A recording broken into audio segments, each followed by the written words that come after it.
Daredevil's back. I clapped. I clapped when I saw Daredevil. She-Hulk, episode 8 of 9. We finally get a guest appearance by Daredevil, and it's great. It's wonderful. I'm so happy. There was like rumors about this, and I think it was in one of the trailers. They had told us that Daredevil would be in this show. I kind of wish they hadn't, because it would be a fun surprise. But also, they did like set it up earlier in the series as well.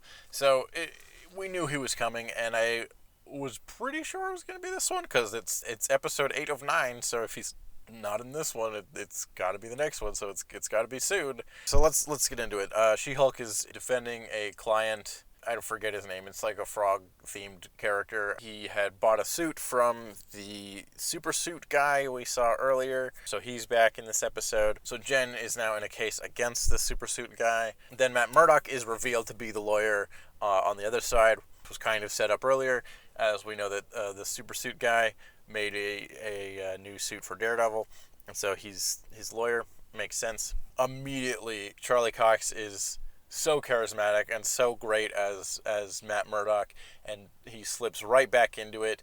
It's so fun to watch him, and we get a little back and forth between him and She-Hulk doing lawyering, which is really fun and great. Matt is so good. He's excellent. And it's really great to see him in this episode just like lawyer the shit out of this. I guess it's a trial. I don't know. These things go to trial way faster than they ever did in Daredevil. Anyways, Matt basically just dunks on She-Hulk and like completely wipes the floor with this case, partially assisted by his super senses. They found the perfect balance of making the character feel like the same character from the Daredevil show and seamlessly fitting him into this show as well as the Marvel Cinematic Universe as a whole, which he hasn't really interacted with much before, of course, apart from his cameo in Spider-Man. But oh boy, is he so fun to see, and it's so nice to see a lawyer that's actually good at being a lawyer on this lawyer show. So he defeats Jen in this case and then meets her at the bar afterwards, and they have like sort of back and forth. Basically, he calls Jen out on like, why are you doing this? Like, I get you have to pay the bills and stuff, but you seem like a nice person. It'd be cool if you like spent your time helping people, because all your cases are like kind of extremely petty. This is something I don't think I've mentioned before, because I was wondering if the show was going to address it and if they were like building to something with this. But yeah, all the cases that Jen has taken on and the like superhuman law firm has taken on in general have been extremely petty, and like not one of them has been like they're fighting for the little guy, which is like the complete opposite of Daredevil, where all of their cases are like them standing up for the underdogs who can't stand up for themselves. That's like part of what makes Daredevil so appealing as a character, is that like not just him but Matt Murdock and Foggy Nelson really care about their community and the people in it, and they want everyone to have a fair chance against, you know, the big business badmen's of the world. And She-Hulk has kind of been working for the big business badmen, which is like kind of weird. But this episode, Matt calls her out on that a little bit, which I appreciate. And basically, he kind of ends up inspiring her to do a little more superhuman work and a little more like actually trying to help people, which is, you know, nice to see in our for our superhero character. Yeah, this episode was so fun. Okay, so then Jen gets a call from Frogman. He is being pursued by somebody, and Jen's like, all right, I'll go and help him out as She-Hulk. She dons her like purple She-Hulk suit that we had been teased before, and now we get to see. We had saw it in one of the teaser trailers very briefly. It looks good. It looks like the suit from the comics. That's it. That's all I have to say. And she tracks down Frogman, and he is being pursued by Daredevil, and we get a little fun She-Hulk versus Daredevil fight. Because every superhero crossover has to start with them having a misunderstanding and fighting. This one is pretty brief, and it's so fucking fun to see Daredevil in action again. man, is he cool. He's in the yellow suit, of course. We saw this teased earlier in the season, and it looks great. The yellow suit in the comics is, like, honestly one of the, like, goofier looking Daredevil outfits, but they made it work here. I think it looks great. And of course it also fits nicely with both the show Daredevil. He kind of needed a rebrand after the season 3. And him trying to reinvent himself, so the yellow suit is a good way to go. And also it fits the tone of She-Hulk nicely, which is a lighter tone show. He gets to be a little more colorful, a little bit brighter, and a little bit more lighter in tone. He makes a few jokes, but it doesn't feel out of character either. It's been a good while since we've seen Daredevil, and he's gone through a lot of growth in the last season that we saw him, so this is probably the most well-adjusted that we've seen Matt in anything, and it's nice to see him in a good place for once. Again, I think it fits really nicely. I think they did a really, really great job of balancing the character from the Daredevil series and, like, fitting him into this series as well as the MCU as a whole. They walked that line, I think, perfectly. She-Hulk does her hand clappy move, and that, like, knocks Daredevil out for a moment because he's super hearing, and that kind of fucks him up. She-Hulk removes his mask and realizes that it's Matt Murdock. Then they, like, have a talk about what is actually happening.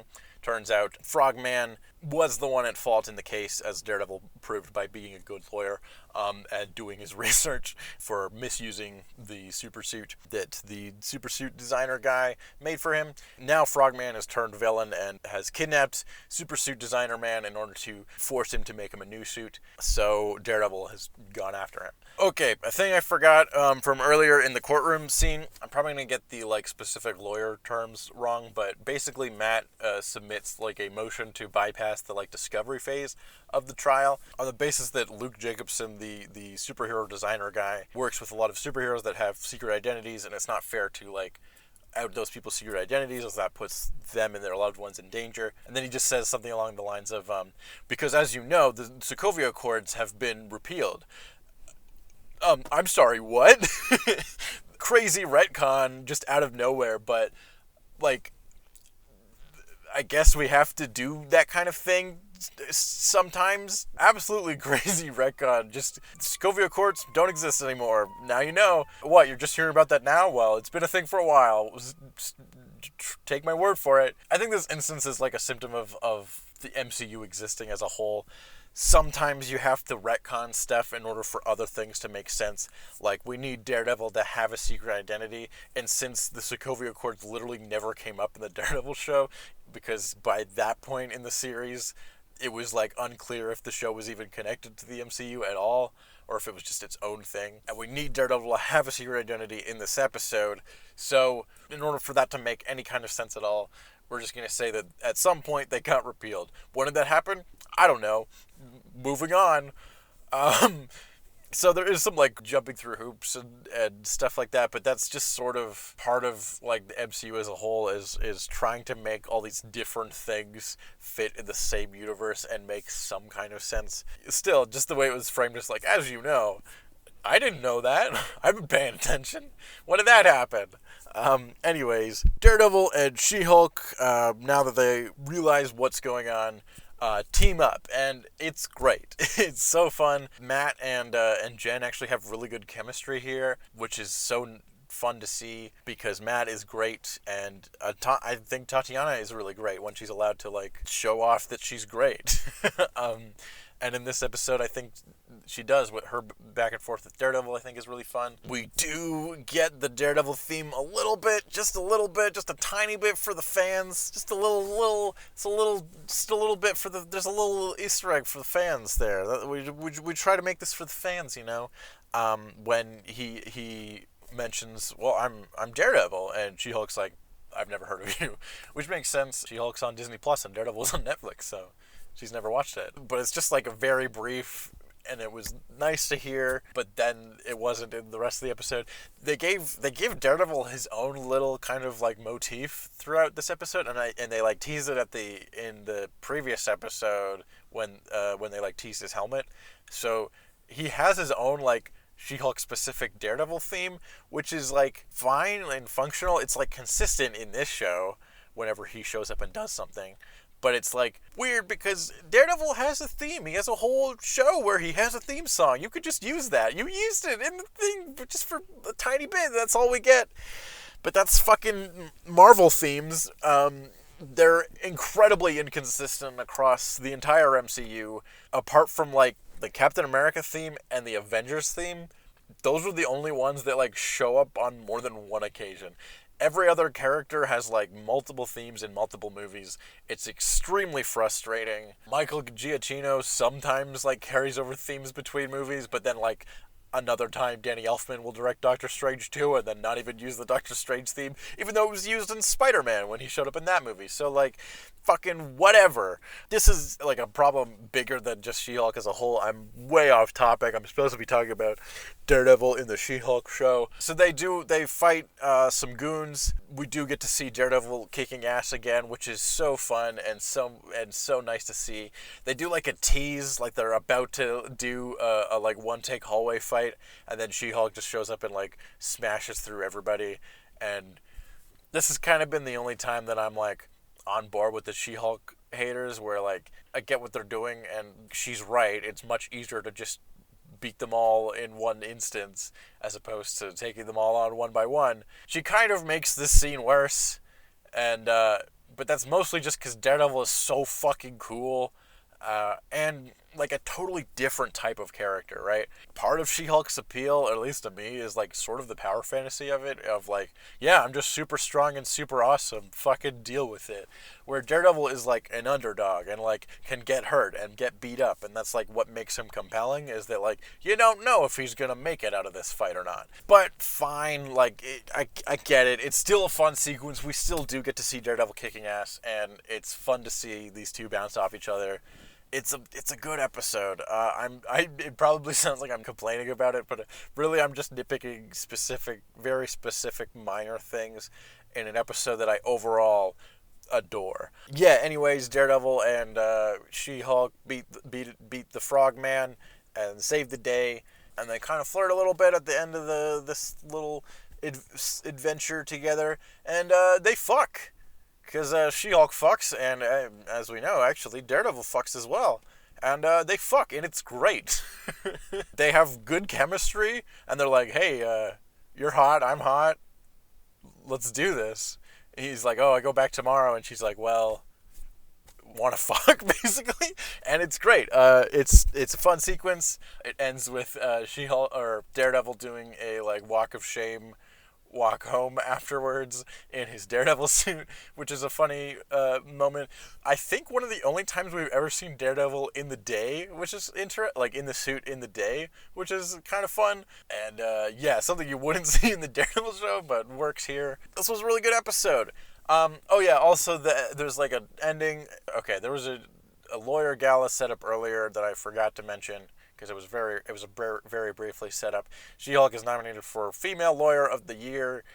So she and a bunch of other female lawyers go to this gala. This is like the post-credit scene, basically. She's in the like silvery dress that she was in the trailer, which is like the big dress that Luke Jacobson, the superhero suit man, was making for her. Yeah, they become friends again after she helps to save him or whatever. She-Hulk ends up winning the award along with every other female lawyer that was nominated.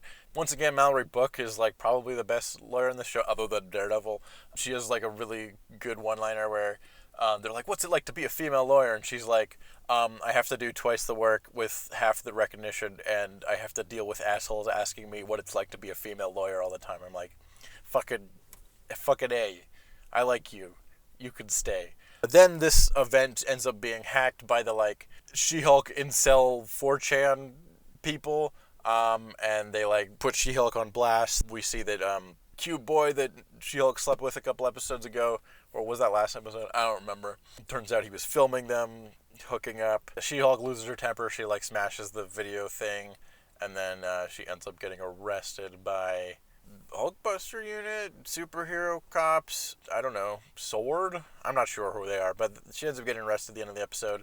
And that's sort of the cliffhanger for the finale, which is going to be next week. So yeah, I'm still like not entirely sure like how far they're going to go with this story, because it feels like they're like planning on like completely pulling the rug out from under us and like being like, no, we're gonna make you uncomfortable with this story. It feels like they're specifically like, yeah, this is a fun, lighthearted show until it's not, and we're gonna specifically talk about like toxic masculinity and incels and like go really dark with this like final episode, which is interesting for sure. So I'm very curious to see how successfully they pull that off. I think there's a lot of potential to do something really, really interesting with that concept. So not a lot to go on with this one, specifically with this storyline, which is kind of like the only overarching storyline going on. Yeah, sort of a little extra like twist ending sequence there. I don't have a strong opinion either way about this subplot, as it hasn't like fully finished yet. So we'll see with next episode. But the Daredevil stuff in this episode was fucking awesome. It was so fun to see Charlie Cox again. He slips right back into the role. It's a little bit more lighthearted than it was in the Daredevil show, but it fits the tone of this show very perfectly. They kind of nailed the balance. He has really good chemistry with Tatiana. It was super fun to see him, and it was great to see him call out She-Hulk on some of her like, hey, how come you don't like try to help people more? Which I'm glad the show finally addressed. I was wondering if that was ever going to come up. That's it. It was super fun to see him. I really hope the Disney Plus Daredevil series is good. I have no reason to think it'll be as good as the Netflix show. I'm assuming it's going to be a continuation of some kind, since it seems like most of the cast is back, or I'm assuming most of the cast is back, because what, you're going to do a Daredevil show without like Foggy and Karen and stuff? What are you, stupid? In any case, it was so fun to see him again, and it was the perfect amount of fan service. We got a little bit of courtroom drama, She-Hulk versus Daredevil. We got a little bit of them fighting, a little bit of them teaming up, all the stuff you want in a fun crossover episode. And mostly it was just really awesome to see Daredevil again. Is he the best part of the show so far? Yes. Of course he is. He's great. This has definitely been the most fun episode. Yeah, again, I'm very impressed on how well they balanced him feeling like the same character from the show while also feeling like he fits in this other show that's very different. Good episode all around. 10 out of 10.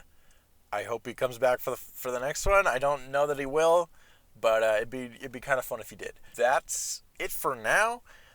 So we will see you next week with the finale episode of She-Hulk. As always, thank you for watching. We just hit 500 subscribers, which is so awesome.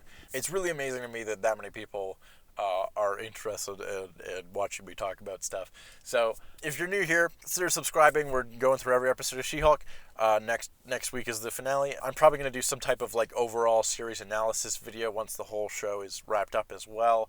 I might wait till the like behind the scenes thing comes out, because I'm very curious to see like some of the behind the scenes of how they like did the She-Hulk effects and how they made that work on set. That'll be a thing that's coming out. Also, I did another She-Hulk video about the 90s animated Incredible Hulk series, which I think is really fun. I think you might be interested in checking out. Also, it's Spooktober, so we're doing Danny Phantom month a little bit. I'm doing a couple every October. I like to do a couple Danny Phantom themed videos, so check those out if you're interested in that. I'll see you again next week with the finale, and that's it.